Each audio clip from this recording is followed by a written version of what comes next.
Wyatt Earp is this figure for justice, and that justice is exacted through the law when possible and outside the law when necessary. He represents the avenging angel that we all want to believe in. 30 seconds of his life is the essence of that myth. The gunfight at the OK Corral is one of the most famous moments in all of American history. The gunfight and the events that followed it define our idea of what the Wild West was. On this day, we gather because we have chosen hope over fear. Bullets were just kicking up all over the place. The devastation down there already is just unbelievable.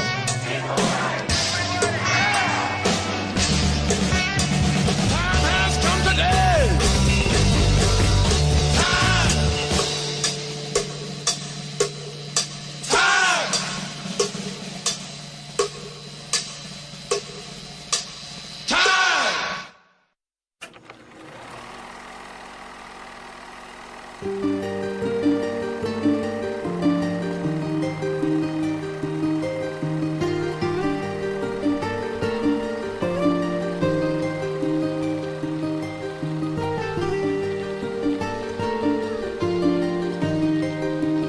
Wyatt Earp loved cowboy movies.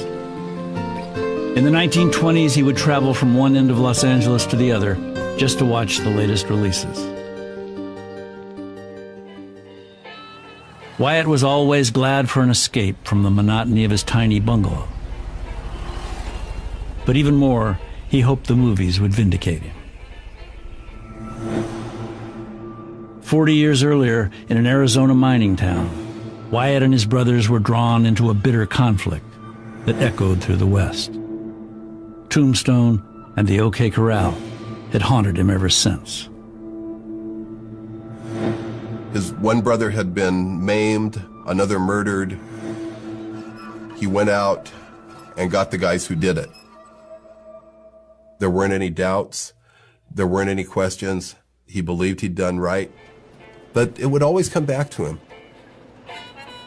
Wyatt had long since grown tired of the looks and questions, of wondering whether the strangers just wanted to shake the hand of a killer. He spent his days imagining a movie that would set them all straight, starring Hollywood's most famous cowboy, William S. Hart. If the story were exploited on the screen by you, he wrote Hart, it would do much towards setting me right before a public which has always been fed lies about me. Hart never made Wyatt's movie, and Wyatt didn't live to see his redemption. But within a few years of his death, writers and filmmakers turned Wyatt Earp into a new kind of Western hero. This story of a man who took the law into his own hands answered a deep longing in a society that had been transformed by vast impersonal forces. In the retelling, Wyatt Earp came to embody a time and place where a man controlled his own destiny. And the explosion of violence at the OK Corral became a celebrated chapter in the winning of the West. Wyatt Earp becomes the symbol of Western law and order. The town-taming marshal, absolutely dedicated to the law, and to all that means, to the settlement of the West, to the coming of civilization, to the end of savagery, to a place where schoolmarms and churches will replace the gambling dens and saloons that infest Western towns. Tombstone and the OK Corral would become part of America's creation myth, and Wyatt one of its most enduring heroes. But that myth left out the confusion and loss that haunted the real Wyatt Earp. The good Lord, he once said, owes me an explanation for the things that have happened in my life.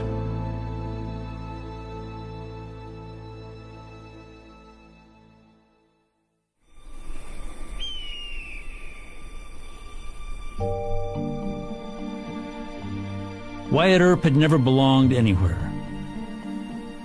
He was born in Monmouth, Illinois in 1848, the third of Nicholas and Virginia Earp's 5 sons. But Nicholas was a roamer. He dragged his family across the West, from Illinois to Iowa to Missouri and back, only to pull up roots again for the crossing to California. The generous way to describe Nicholas Earp, Wyatt Earp's father, was that he was colorful and that he was larger than life. The more accurate way to describe him or at least to round out the picture, is that he was a deadbeat. He skipped out on debts. He was a drinker. He was something of a bully. I think that being Nicholas Earp's son was not an easy thing to be. Adversity and isolation hardened the bonds between the Earp brothers. So when Virgil and James left to fight for the Union in 1861, 13-year-old Wyatt was desperate to go along. As it was, Wyatt had to stay behind. He would spend his formative years watching over his little brother Morgan. Morgan appears to be a little bit more outgoing, a little friendlier, could get along with people. But for Wyatt, it was different. Wyatt was dour. He didn't laugh. He didn't get along with people very well. Wyatt was with his family in California when news came of the Confederate surrender at Appomattox. The industrial leviathan that had been created by the war, the vast machinery of the federal government, the waves of immigration, all of the forces that had brought victory to the North were about to be unleashed in the West. The victory of the Union in the American Civil War is a victory for the forces of incorporation for the West. But what happens after the Civil War surprises even those that dreamed of settling the West, because it happened so rapidly. What had taken 300 years to accomplish now is wrapped up in a generation. Wyatt left his father's home at the age of 17 as the United States set about expanding its reach into the vast western interior. He was a loner with no plan and nothing to fall back on. Like thousands of rootless young men, he saw only opportunity in the West. Like them, he could have no sense of the speed and breadth of the coming changes. And like many of them, his life would be altered forever by the violence that attended that transformation.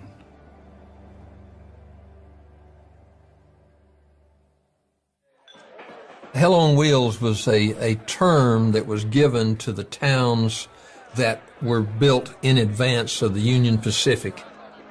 They're the gamblers and the saloon men and the prostitutes and all sorts of other predators who were trying to live off of the workers on the railroad. So it was a rough and difficult environment. By 1869, 21-year-old Wyatt had been tempered by years in the work camps and boom towns that dotted the West. He had slowly made his way back across the continent, hauling goods and grading track for the Transcontinental Railroad. That year, he rejoined Virgil and Morgan at their father's home in Lamar, Missouri, and for the first time started putting down roots. Wyatt took a job as the town's constable and courted Urilla Sutherland, the hotel keeper's daughter. He was an attractive suitor, strikingly handsome, with blue eyes and blonde hair. He had a stable job, and he sweetened the pot by lodging prisoners at the Sutherland's hotel. The young couple married at the beginning of 1870, and by summer were expecting a child. They bought land on the outskirts of town and set about building a life of modest respectability. But it all went to pieces a few months later, when Urilla died of typhoid, along with her unborn child. He was still kind of raw anyway, and this seems to have sent him over the edge. Wyatt sought out the saloons, gambling houses, and brothels that flourished on the thinly policed frontier. Within months, he was thrown in jail for stealing horses in Indian Territory. But he didn't stick around to stand trial. He climbed out through the roof of his cell and headed to Peoria, Illinois. He gets arrested 3 times in the Peoria area for his adventures in prostitution. So he's kind of going down a bad hole. It's not clear that he was a pimp. His role seems to have been more that of an enforcer. He was one tough SOB. If a troublemaker came in causing problems, Wyatt Earp could come up to him and beat the living crap out of him. When Earp wasn't roughing up the clients, he was spending time with one of the prostitutes, a woman named Sarah. Sarah would disappear quietly from Wyatt's life within a year or two. but she was only the first in a string of women from that world. To find Wyatt Earp in these multiple relationships with prostitutes is just a common factor of his daily life. It's not an unusual thing for him to associate with prostitutes. You can see from this the influence that Urilla's death seems to have had on him. He just goes wild for a period of time. Wyatt's home was a tiny room on a dank, floating whorehouse on the Illinois River. The woman who called herself his wife was a working prostitute. The fact was, he had no other trade and no reason to expect anything else from life. So when his brother James opened a brothel in Kansas, it was only natural that Wyatt should make his way there.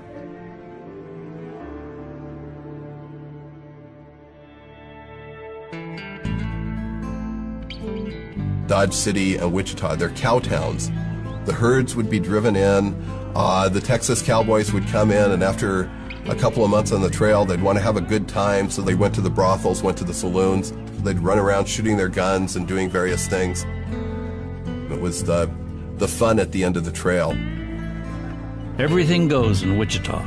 That's what the sign said, and it wasn't far from the truth. Wyatt Earp was right at home. There was plenty of work for a whorehouse bouncer, at least during the summer cattle drives. But the trade ground to a halt in the fall, leaving him at loose ends. So in October 1874, he took work helping an off-duty police officer track down some thieves who had stolen a man's wagon. They go off, encounter the thieves, draw their weapons, force these men to turn over the stolen property. They return to Wichita, and the story is written up in the Wichita Eagle, and Earp gets praised publicly. This is a real turnaround for Wyatt Earp. Now, he's on the other side. Wyatt was hooked. Every summer he signed on again as deputy marshal, first in Wichita and then in nearby Dodge City. As a lawman in the cattle towns, he was expected to walk a fine line. The job of a lawman in Dodge City wasn't to break crime and do things like that. It was to keep the Texas cowboys from getting themselves into trouble so they could wake up the next morning and spend more money. He really doesn't have gunfights. He hits him on the head with his barrel of his Colt. That steel barrel coming across the side of your temple definitely will knock you unconscious if it's hit pretty hard. It's like a lead pipe. He was much taller than average. He was about 6 feet tall in an era when Americans were not that large. He was strong. Having some bulk to you was a very good thing when you're walking into a room in which a lot of people are packing iron and everybody is drinking copiously. You want to impress everybody when you walk in. Wyatt Earp did shoot to kill one time. On a hot July night in 1878, Dodge was going full tilt at 3 a.m. when a group of Texans rode by the Commie Q Theater, firing dozens of bullets through the crowded building. Wyatt and several other men returned fire as the riders disappeared into the night, killing one of the cowboys. No one knew whose shot had hit home, but Earp was troubled by the incident. Still, he could take satisfaction from reading about it in the wildly popular National Police Gazette, which catered to America's growing fascination with the West. Wichita is a very important moment in Wyatt Earp's life. He reinvented himself in Wichita as a police officer, as a kind of symbol of civic respect. A law firm in Dodge City gave Wyatt Earp a printed New Testament, and they inscribed it to him, to Wyatt Earp, in slight recognition of your many Christian virtues. And I think a little memento like that was the kind of thing that meant a lot to Wyatt Earp. It meant that he had transcended that transient upbringing that he'd had. It certainly meant that he'd achieved a kind of social acceptance, and I think he wanted that throughout the rest of his life. I think there came a point where Wyatt simply decided that he'd outgrown all of this. He wanted something more than simply busting heads. He was 31 years old. In the cattle towns, he'd seen wealth and power, had watched the deference shown visiting cattle barons, and he wanted to be part of it. He was ready for the next chance, and Virgil provided it, sending news of an enormous silver strike in a remote corner of the Arizona desert. In the fall of 1879, Wyatt Earp set out across the country once more to rejoin his brothers in the next boomtown.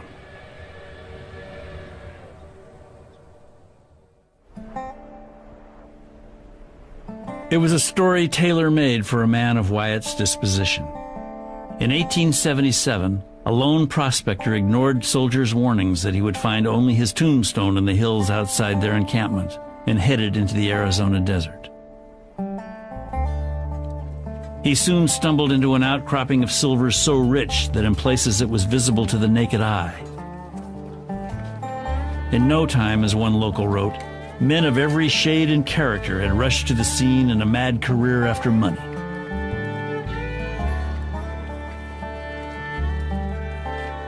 It was a genuine, real-deal boom camp. It was growing by leaps and bounds, by the thousands each year. Here were immigrants from China, from England, from South America, from all parts of America and around the globe coming in search of fortune. And here grew up a society that wanted to see itself as the new great city of the West. In fact, Tombstone's future did look bright. Apart from a few raids by the Apache leader Geronimo, the Indian menace was a thing of the past, and there seemed to be no end to the silver. Tombstone was even acquiring an air of respectability.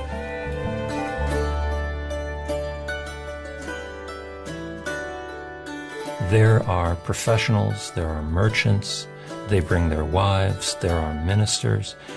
It's the Victorian age, and there is a Victorian elite in every one of these towns, and they set the kind of social standard for everyone else.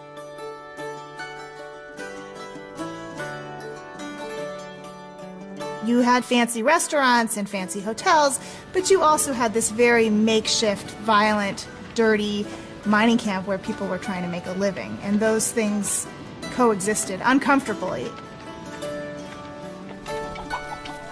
There were only a few hundred people in Tombstone when Wyatt Earp first arrived.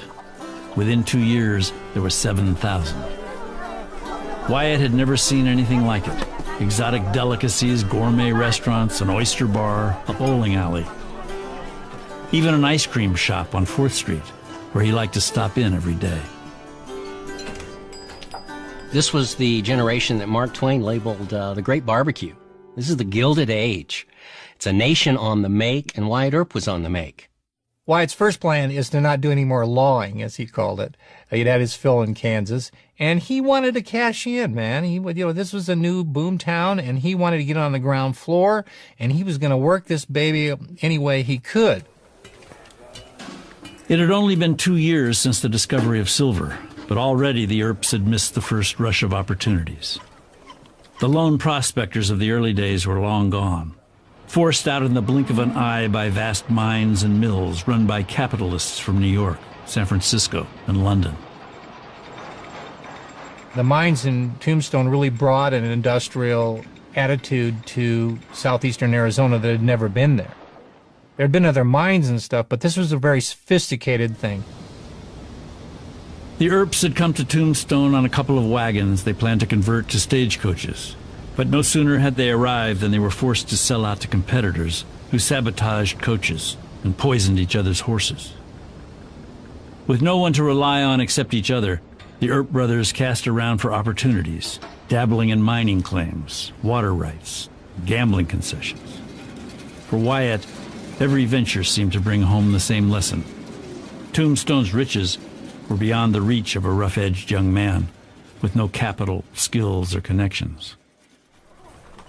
And so then they're looking around, and all of a sudden they said, we need a shotgun rider on the stage, and it paid pretty good. So we couldn't turn that down. There he is, back to lawing. That, Wyatt recalled, is the cursedness of a shotgun messenger's life. The loneliness of it. As he loaded the Wells Fargo strongbox underneath the driver's seat, he knew what passengers and drivers alike were thinking. Without him in his pestilential box, he said, their lives would be 90% safer, and they know it. When Wyatt was offered a job as one of Tombstone's deputy sheriffs in the summer of 1880, he was glad to leave the stage business behind. There's no question that he was the most effective deputy in Tombstone. He could go out, ride 80 miles to bring a prisoner back, and he did on several occasions. And it was recognized by the people in Tombstone. They thought, okay, now we have someone here that we can rely on. Wyatt soon began to realize that Tombstone's politics could be treacherous for a lawman. The area was deeply divided. On one side were the mostly Republican townfolk who worked the mines. On the other were the ardently Democratic ranchers who'd arrived before the Silver Strike and who were deeply suspicious of the newcomers. This ranching crowd ranged from legitimate operators to straight-up outlaws. Somewhere in between were the cowboys. Cowboy in the 1870s and 1880s was a derisive term. It's a term used for a lawless element. The cowboys tended to make a living working for the various ranchers, getting day jobs whenever they could, and especially by going down to Mexico and stealing cattle and running them north of the border. Legal authorities in Arizona weren't terribly bothered by the fact that there were crimes going on in Mexico. And this willingness to look the other way allowed a lawlessness among the cowboys to go unchecked. That made being a police officer in Tombstone a much bigger challenge than being a police officer in Dodge City or Wichita. Truth be told, Wyatt Earp had a lot in common with the cowboys. They looked like his past. But he saw his future in the class that was on the rise in Tombstone and throughout the West. He couldn't know it, but he'd enlisted in a much larger conflict. The new Republican establishment that is attempting to settle the West wants law and order. And they want to be able to get statehood, and they want to be able to get investment from the East. Men like Wyatt Earp work for this establishment. They work for the railroads. They work for Wells Fargo. They work for the mining companies. He's an individual struggling to fit in, and one of the ways that he does that is by taking the side of a business. He is an instrument, so to speak, of the modernizing forces in America. He may not have thought of himself as such, but he becomes a foot soldier in the struggle to establish a new way of life. With Wyatt serving as deputy sheriff, Virgil as deputy U.S. Marshal, and Morgan filling in as shotgun guard, the Earps were serving the cause of Tombstone's establishment. They had earned respect, but by no stretch had they gained admission. Virgil's application to the Masons was declined, and the Earp women were shunned by polite society. Wyatt's own proclivities did nothing to further the cause. He loved saloons and gambling. He loved the atmosphere of it. He loved it to the end of his life.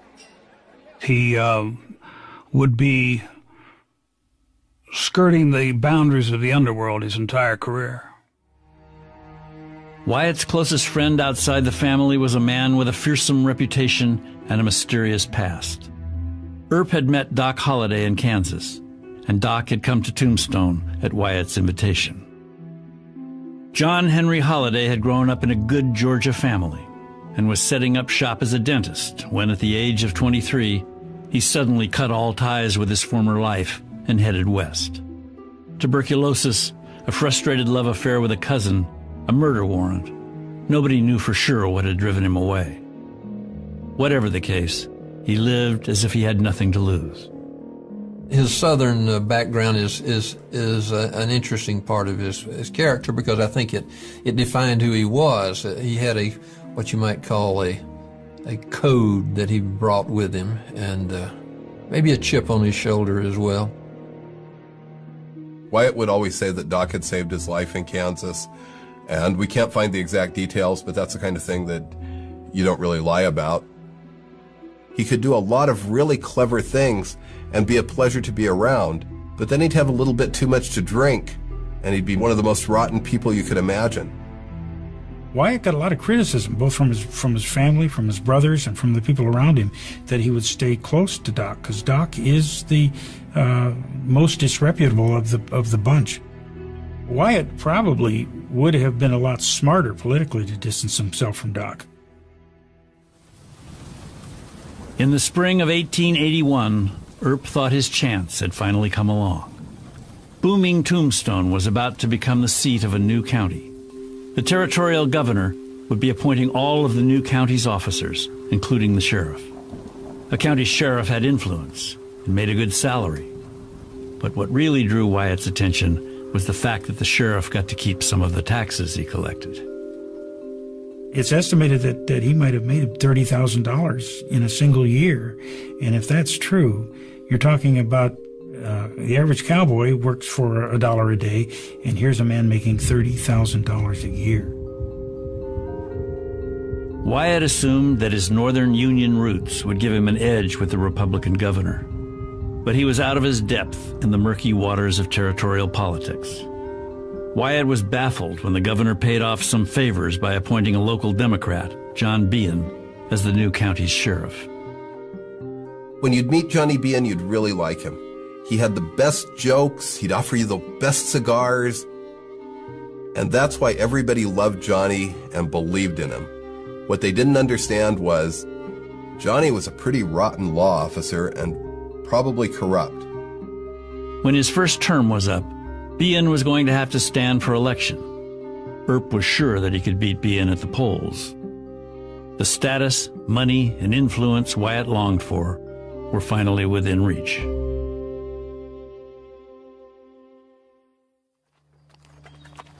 You've got the cowboys drifting into Arizona.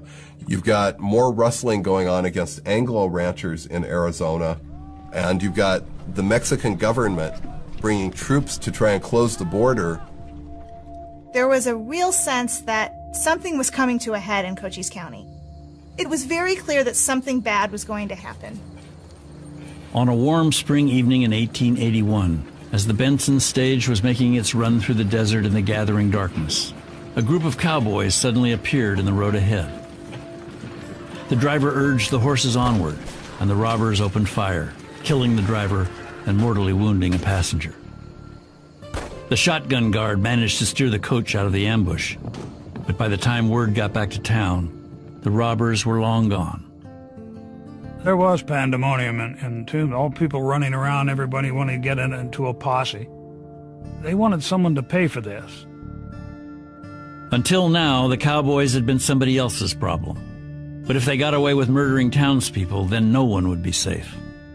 What's more, the stage was Tombstone's lifeline, its only link with the outside world. Wells Fargo put out a notice on these people, wanted dead or alive. No one thought anything of it. A private corporation could do this. They were dead serious on this. They wanted these guys brought in. They really needed an example made here. Wyatt, in the back of his mind, thinks to himself, if I can catch these guys and get the credit for catching these guys, that's going to be a terrific thing that will be on my side when I run for sheriff. Virgil, Wyatt, and Morgan set out with Johnny Behan toward the wilds of the Dragoon Mountains. They went almost 400 miles. One horse died, they had to walk back. That's how far these guys went to trail these guys. 60 hours without food, 36 hours without water, and an 18-mile walk through a scorching desert convinced even Wyatt that the trail had gone cold. But he had another plan. Earp made an offer to Ike Clanton, a rancher who often bought stolen cattle from the cowboys and knew their comings and goings. If Ike would secretly turn the suspects over to Wyatt, he could keep the Wells Fargo reward money. Ike was interested on one very important condition. Earp couldn't tell a soul. If the cowboys ever got word that Ike had betrayed them, he'd be a dead man. This seemed to be a good deal for Ike because he'd make a lot of money. Seemed to be a good deal for Wyatt because he'd catch the robbers, which would give him kind of a heads up when he ran for sheriff. The plan came to nothing. The three suspects were all killed in unrelated disputes before Ike could reach them. There would be no reward for Ike and no glory for Wyatt. What was left was a dangerous secret between them. Ike was left to wonder whether Earp would reveal that he had double-crossed the cowboys, whether he would be their next victim. Over the course of a long, hot summer, Ike's nerves began to unravel. On the morning of October 25th, 1881, Ike Clanton made his way into Tombstone to confront Wyatt Earp. Ike comes in and he starts drinking, as these guys were wont to do. And I mean really drinking. I mean drinking all night, going from saloon to saloon to saloon and drinking. And, of course, he gets his mouth open and he starts talking about things he shouldn't be talking about. As one whiskey faded into the next, Ike was engulfed by his worries. Doubt became paranoia. Antagonism became hatred. That evening, he narrowly avoided a gunfight with Doc and then took Wyatt aside. "You mustn't think I won't be after you all in the morning," he warned. Wyatt brushed him off and went home to bed. Later that night, Ike found himself playing poker with Johnny Behan, and of all people, Virgil Earp. For hours, he numbed himself with the game's familiar routines. But as dawn broke and everyone else went home, Ike was alone with his fears again. Wyatt gets woken up and told that Ike's causing some problems. He doesn't pay much attention. Virgil was also awakened to be told that. Virgil doesn't pay much attention. They get down to the street and find out that Ike has been going from saloon to saloon to saloon, telling people, when those Earps wake up, that's when the ball will open. I'm going to kill me an Earp. And when you're dealing with someone like Wyatt Earp, you really just don't casually say, "I'm going to kill you." You just don't do that. Ike wasn't the only one fanning the flames. Rumors were swirling. Some said they'd seen Ike in the telegraph office. Maybe he'd wired for backup. There were reports that a dozen or more cowboys were waiting to ambush the Earps. Tombstone's newly formed vigilance committee was eager to teach the cowboys a lesson. As the Earps were standing outside Hafford's corner, wondering what was going on, several members of the vigilante committee would come up and say to Virgil, who was the chief of police, "Do you want help? Do you want assistance? What can we do to help you?" Did it ratchet up the situation? You bet it did, because Virgil is almost in a situation where he has to act or he looks weak. Outside Hafford's saloon, Wyatt, Virgil, and Morgan were joined by Doc Holliday, who'd heard the rumors. "We're going to make a fight," Wyatt said. Doc volunteered to go along, but Wyatt told him it was none of his affair. "That's a hell of a thing for you to say to me," an indignant Doc replied. Then Virgil handed Doc a shotgun. Virgil made a bad mistake in choosing Doc to go with him. Not because Doc was going to go off half-cocked or create a problem, but basically because of his reputation.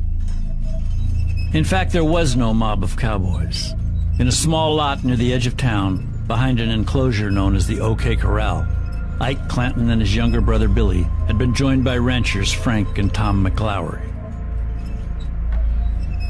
It's a miserable day, and it's blowing. You can see the dust blowing out across there in between the buildings and stuff. And the guys are probably hugging the building just to kind of stay out of the cold and the dust. And so then these four guys come walking right up to him. I mean, this close to him. They could touch each other.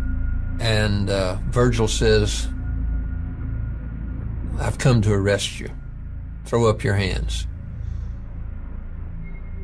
At this point, the best evidence suggests that Frank says, "We will," and goes for his gun, and that Billy Clanton also goes for his gun. Right after the gunfight, it seemed almost like the town, and like the West as a whole, was celebrating the actions of the Earps. They were considered heroes for taking action against those dirty cowboys. The people of Tombstone have reason to congratulate themselves that they have marshals who are dead shots, crowed the San Francisco Exchange. And we hope the Tombstoners appreciate the fact. But not everyone took their cue from San Francisco moneymen. In the small towns and farms outside Tombstone, many saw the Earps as unprovoked killers, and the dead men, the McLaurys in particular, as innocent victims. The McLaurys are kind of a tragic part of this story. I don't think they were as bad as history has portrayed them because they get lumped in with the Clantons. But they got in with these guys, and they were in the wrong place at the wrong time. Trouble was brewing in the countryside. The day after the gunfight, the bodies of Frank McLaury, Tom McLaury, and Billy Clanton were displayed at the Undertaker's beneath a sign reading, "Murdered in the streets of Tombstone." Their funeral procession was the largest in the town's history. This is an enormous public spectacle, and many people come in from the surrounding areas, and it's a kind of quiet demonstration of resolve from the cowboy faction. The lines of animosity that were created by that gunfight were far deeper and potentially lethal than any disagreements that had happened before. Rumors of assassination were everywhere. The Earps were said to be targets, along with Doc Holliday, the mayor, the Wells Fargo agent. The mayor wired a request to the governor for weapons to arm the Vigilance Committee. The governor upped the ante. He wanted the U.S. Army to crack down. "Give us use of the military," he wrote President Chester Arthur, "and we will give you peace." Washington couldn't help but take notice of Tombstone's troubles. They're really intensely interested in this issue. The cowboys were robbing and murdering Mexican citizens at a time when the last thing they wanted to do was stir up what one official called an international controversy, if not war. It was obvious that the cowboys would strike again. It was obvious that there would be more trouble. Ike Clanton was eager to exact any degree of revenge he could. The cowboys come up into town. They sneak up to a drugstore that's under construction right across from the Oriental Hotel. And they wait in there, and here comes poor Virgil. He's just talked to Wyatt, and he leaves, and he comes out the door. And they spin him around completely, blows his arm in two, okay? And he doesn't leave his feet. He walks back across the street and falls in his brother's arms, Wyatt's arms. Wyatt immediately wired to become a deputy U.S. Marshal, and he took his posse and they went looking for Ike Clanton. Wyatt built a huge bonfire to give light, and he took a human hostage. He took a human shield, one of the cowboys, grabbed him, pulled him to his chest, and went house to house, kicking in the doors. Rather than wait for Earp to find him, Ike surrendered to Sheriff Behan and stood trial for attempted murder. But Ike had stacked the deck. A parade of friends swore that he had an alibi the night Virgil was shot, and nobody could prove them wrong. The judge reluctantly let Ike go. I think there was definitely a sense of betrayal. Wyatt believed that he should have had the community support because they'd been the ones calling for tough enforcement against the outlaws. I think it was a shocking situation for the Earps. After the trial was over, the judge took Wyatt aside. "You'll never clean up this crowd this way," he said. "Next time you better leave your prisoners out in the brush, where alibis don't count." Wyatt doesn't take the advice. What Wyatt does is he sends one of his friends down to Ike saying, "Let's end this right now before there's any further bloodshed. Let's end this altogether." Ike refuses.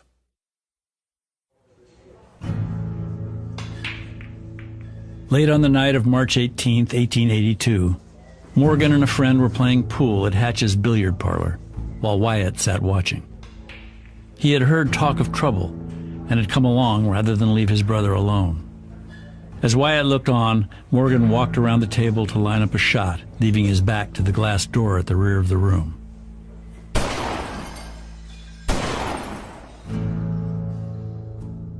One bullet narrowly missed Wyatt's head, but Morgan pitched forward onto the table and then collapsed in a pool of blood on the floor.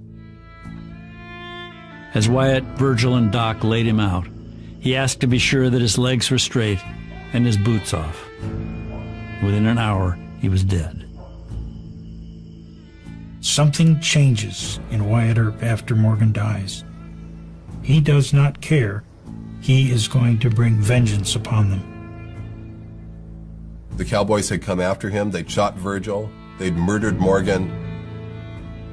Wyatt Earp suddenly became a whole different person. On his 34th birthday, Wyatt made arrangements to send Morgan's casket to their father's home in California. Virgil was still bedridden, but he and the Earp women had to leave too. As they waited in the gathering darkness for Virgil's train to pull out of Tucson, Wyatt spotted two men with rifles lying on a flat car in the distance. He wasn't taking any chances. He crept up and recognized Ike Clanton and Frank Stillwell. The two men made a break for it. Ike got away, but Earp ran Stillwell down. They caught him on the railroad track, and he pushed a double-barrel shotgun to him, and Frank hit the ground begging, and he just squeezed off a shot. Blew open his belly, fired another shot, and tore up a leg. Other bullets were fired through him. He was found the next morning by a railroad worker. A fellow by the name of George Hand later said he was the most shot-up man he ever saw. Wyatt Earp left Tombstone with Doc Holliday and a heavily armed posse and headed into the wilderness to hunt down the rest of his suspects. Although Earp was now wanted for the murder of Frank Stillwell, he was being quietly supported by the powerful men who had once shunned him. Essentially, after the death of Morgan Earp, Wyatt had a blank check from the powers in the territory of Arizona. He's getting money from banks. He's getting money from some of the mine owners. He's getting money from Wells Fargo. He's getting money from the federal government. Tombstone's business establishment was quietly backing Wyatt, but they weren't the only game in town. County Sheriff John Behan had a warrant for the arrest of Deputy Marshal Wyatt Earp in the Stillwell killing and was tracking him with a posse of his own. Word had it that Behan had even deputized the notorious outlaw Curly Bill Brocious. Wyatt Earp was now both lawman and outlaw, hunter and prey.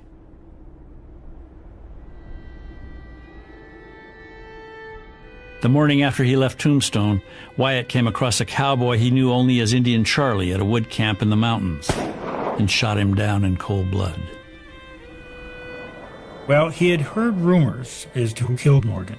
It's real interesting because he doesn't take the time to make absolutely 100% sure who's involved. He just says these guys are part of this cowboy gang, and he goes after them.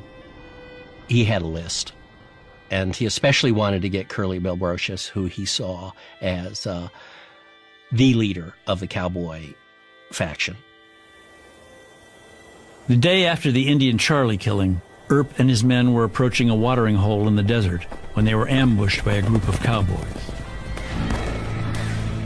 In a hail of gunfire, unaware that Doc and the others had retreated, Wyatt closed in alone on the cowboy leader. From the instant I laid eyes on Curly Bill, Earp later recalled, I was seeing and thinking clearly. Nothing that went on in that gully escaped me.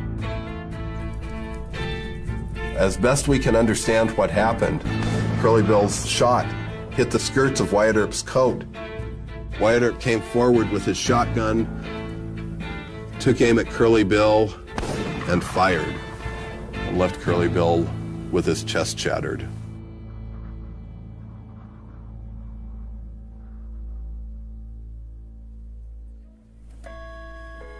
What a comment on the United States government, the Arizona Star declared, that a band of so-called officials rove over the country, murdering human beings out of a spirit of revenge.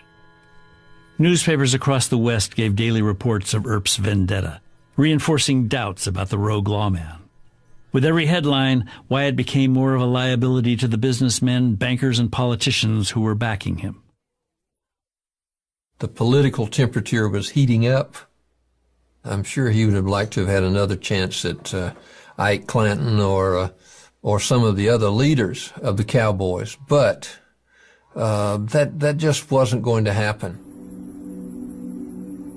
Wyatt and his men scoured the area for more than a week, but the Cowboys had scattered. Time was running out. In mid-April, Earp snuck back to the outskirts of Tombstone for a covert meeting with his patrons. Wyatt was in trouble. Wyatt had now completely gone off in an area that he had no legal right to be. The people who wanted law and order now saw him as a problem. They were glad to have him leave. On April 13, 1882, 28 months after he had arrived, Wyatt Earp left Arizona Territory. He waited in Colorado for help from the wealthy supporters who had spurred him on. "We look for a pardon in a few weeks," Wyatt told a reporter, "and when it comes, I'll go back. I'm going to run for sheriff this fall." The pardon never came.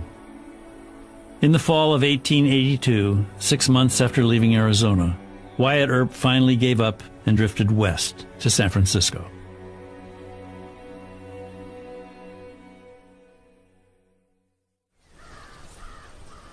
A few weeks after Wyatt left, President Chester Arthur finally threatened to impose martial law in southern Arizona.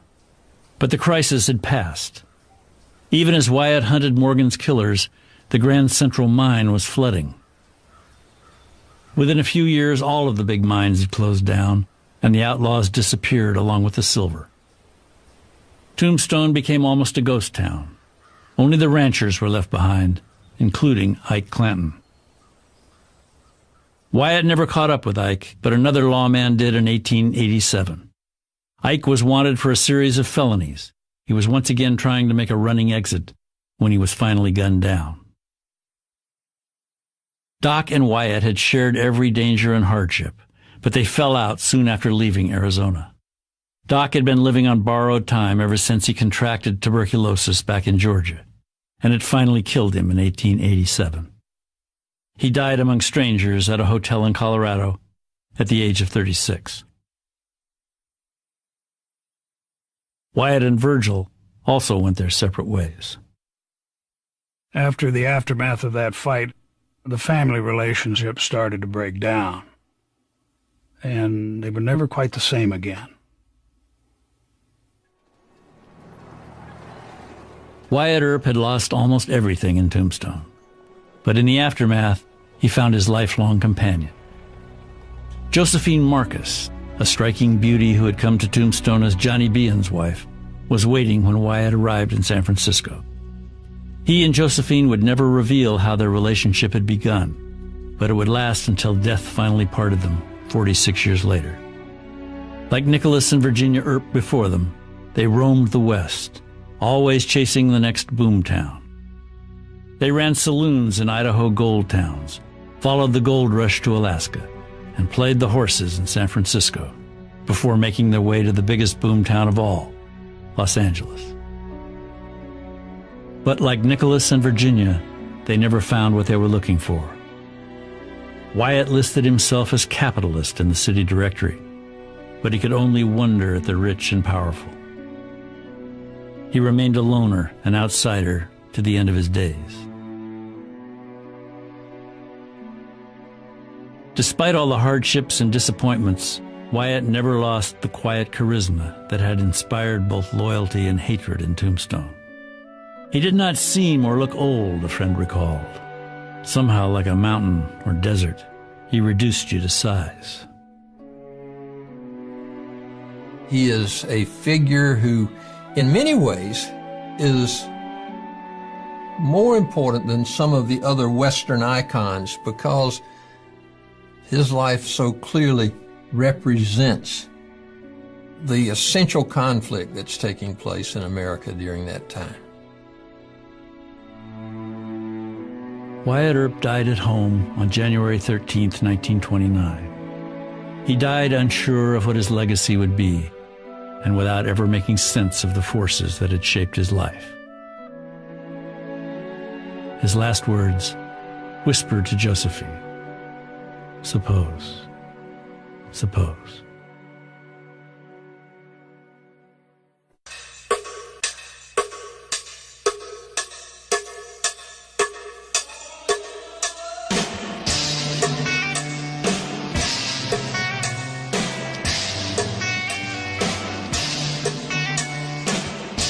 There's more American Experience online at pbs.org. American Experience Wyatt Earp is available on DVD. To order, visit shoppbs.org or call us at 1-800-PLAY-PBS.